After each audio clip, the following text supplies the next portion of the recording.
ഇന്ന് നമുക്കൊരു അടിപൊളി സ്നാക്ക് ഉണ്ടാക്കിയാലോ? വെറും 2 ചേരുവകൾ മതി ഇത് ഉണ്ടാക്കാൻ. അതുപോലെ 2 മിനിറ്റിൽ ഉണ്ടാക്കിയെടുക്കുകയും ചെയ്യാം. നല്ല സൂപ്പർ ടേസ്റ്റാണ് കേട്ടോ. കുറച്ച് ഹെൽത്തി ആയിട്ടുള്ളൊരു സ്നാക്കും കൂടെയാണ്.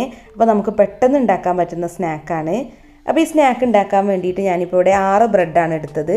ബ്രെഡ് ചെറിയ പീസായി കട്ട് ചെയ്തിട്ട് മിക്സിയുടെ ജാറിലേക്ക് മാറ്റിയിട്ടുണ്ട്. ഇനി ഇതൊന്ന് പൊടിച്ചെടുക്കാം. അപ്പോൾ ബ്രെഡ് ഞാനിവിടെ പൊടിച്ചെടുത്തിട്ടുണ്ട്. ഇനി നമുക്കിതിലേക്ക് വേണ്ടത് രണ്ടാമത്തെ ചേരുവ ഡേറ്റ്സ് ആണ് കേട്ടോ. അപ്പോൾ ഞാനിവിടെ 20 ഡേറ്റ്സ് ആണ് എടുത്തത്. കപ്പളവ് പറയുകയാണെന്നുണ്ടെങ്കിൽ 1 കപ്പ്. ഡേറ്റ്സിൻ്റെ കുരുവൊക്കെ കളഞ്ഞെടുത്തിട്ടുണ്ട്.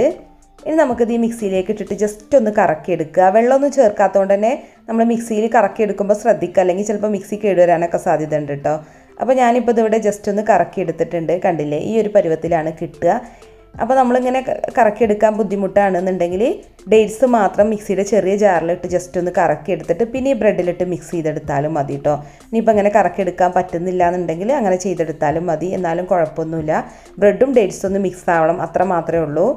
അപ്പോൾ ഇത് ഞാനൊരു മിക്സിംഗ് ബൗളിലോട്ട് മാറ്റിയിട്ടുണ്ട്. ഇനി ഇത് ഭംഗിക്ക് വേണ്ടിയിട്ട്, കാണാനൊരു ഭംഗി കിട്ടാൻ വേണ്ടിയിട്ട് ഇതിലേക്ക് 1 ടേബിൾ സ്പൂൺ എള്ള് ഒന്ന് ഡ്രൈ റോസ്റ്റ് ചെയ്തിട്ട് ഇട്ട് കൊടുക്കുന്നുണ്ട് കേട്ടോ. നിർബന്ധമൊന്നുമില്ല, ഞാൻ ജസ്റ്റ് ഒന്ന് ചേർത്തുന്നേ ഉള്ളൂ. എന്നിട്ട് നന്നായിട്ടൊന്ന് മിക്സ് ചെയ്തെടുക്കുക. ഇനി നമുക്കിത് ഷേപ്പ് ചെയ്തെടുക്കാം. അപ്പോൾ നമുക്ക് ഇഷ്ടമുള്ള ഷേപ്പിലാക്കിയെടുക്കാം. ബോൾസിൻ്റെ ഷേപ്പിൽ വേണമെന്നുണ്ടെങ്കിൽ അങ്ങനെ ചെയ്യാം, അല്ലെങ്കിൽ കട്ട്ലറ്റിൻ്റെ ഷേപ്പിലാക്കിയെടുക്കാം. ഞാനിപ്പോൾ ഇതുപോലെ ബോൾസ് ആക്കിയിട്ട് പിന്നെ കൈവെള്ളയിൽ വെച്ചിട്ട് ജസ്റ്റ് ഒന്ന് ചെറുതായിട്ടൊന്ന് പരത്തിയെടുക്കുന്നുണ്ട്. ഇങ്ങനെ ജസ്റ്റ് ഒന്ന് പരത്തിയെടുത്താൽ മതി. അപ്പോൾ ഞാനിപ്പോൾ ഈ ഒരു ഷേപ്പിലാണ് ചെയ്യുന്നത്. പിന്നെ ഇതിൻ്റെ സൈഡ്സൊക്കെ ഒന്ന് ഷേപ്പ് ചെയ്ത് കൊടുത്താൽ മതി. അപ്പോൾ നമുക്കിനി ഇതുപോലെ തന്നെ ഒക്കെ ഒന്ന് ഷേപ്പാക്കി എടുക്കാം.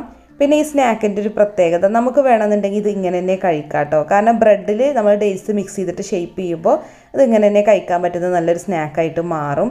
അപ്പോൾ നമുക്ക് എണ്ണയൊന്നും അധികം യൂസ് ചെയ്യാത്ത ആളുകളാണെങ്കിൽ ഇങ്ങനെ തന്നെ ഉണ്ടാക്കിയെടുക്കാം. പിന്നെ എണ്ണയിൽ ഫ്രൈ ചെയ്ത് കഴിക്കാൻ താല്പര്യമുള്ളവർക്കാണെന്നുണ്ടെങ്കിൽ ഈ സ്നാക്ക് നമുക്ക് ഫ്രൈ ചെയ്തിട്ടും കഴിക്കാം കേട്ടോ.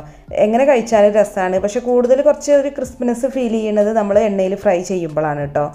ഇങ്ങനെ ആകുമ്പോൾ കുറച്ചൊരു സോഫ്റ്റ് ആയിട്ടാണ് ഇരിക്കുന്നത്. അപ്പോൾ ഞാനിത് ഫ്രൈ ചെയ്യാൻ വേണ്ടി കുറച്ച് ഓയിലൊന്ന് ചൂടാക്കിയിട്ടുണ്ട്. ഇനി ഇതൊരു മീഡിയം ഫ്ലെയിമിലിട്ട് ഫ്രൈ ചെയ്താൽ മതി. പുറമേ ഒന്ന് ജസ്റ്റ് ഒന്ന് മുരിഞ്ഞ് കിട്ടിയാൽ മതി.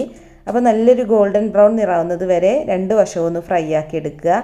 അപ്പോൾ നമ്മൾ ഡേറ്റ്സൊക്കെ ചേർത്തുകൊണ്ടാണ് കേട്ടോ അതുപോലെ ഒരു കരിഞ്ഞൊരു കളറിൽ വരുന്നത്. അപ്പോൾ നമ്മുടെ സ്നാക്ക് ഇവിടെ ഫ്രൈ ആയിട്ടുണ്ട്. എളുപ്പമാണ് കേട്ടോ, അത് ഫ്രൈ ചെയ്യാൻ അധിക സമയമൊന്നും വേണ്ട. ജസ്റ്റ് ഒന്ന് എണ്ണയിലിട്ടൊന്ന് ഇങ്ങോട്ട് മുരിപ്പിച്ചെടുത്താൽ മതി. അപ്പോൾ നമ്മുടെ സ്നാക്സ് ഇവിടെ ഫ്രൈ ആക്കി എടുത്തിട്ടുണ്ട്. നല്ല ടേസ്റ്റാണ് കേട്ടോ. അപ്പോൾ നിങ്ങളൊന്ന് ട്രൈ ചെയ്ത് നോക്കുക. വെറും 2 ചേരുവകൾ കൊണ്ട് നമ്മുടെ കുട്ടീസിന് എളുപ്പത്തിൽ ഉണ്ടാക്കി കൊടുക്കാൻ പറ്റുന്ന ഒരു കിഡ് സ്നാക്കാണ്. അപ്പോൾ നിങ്ങൾ ട്രൈ ചെയ്ത് നോക്കിയിട്ട് ഫീഡ്ബാക്ക് ഒന്ന് അറിയിക്കുക.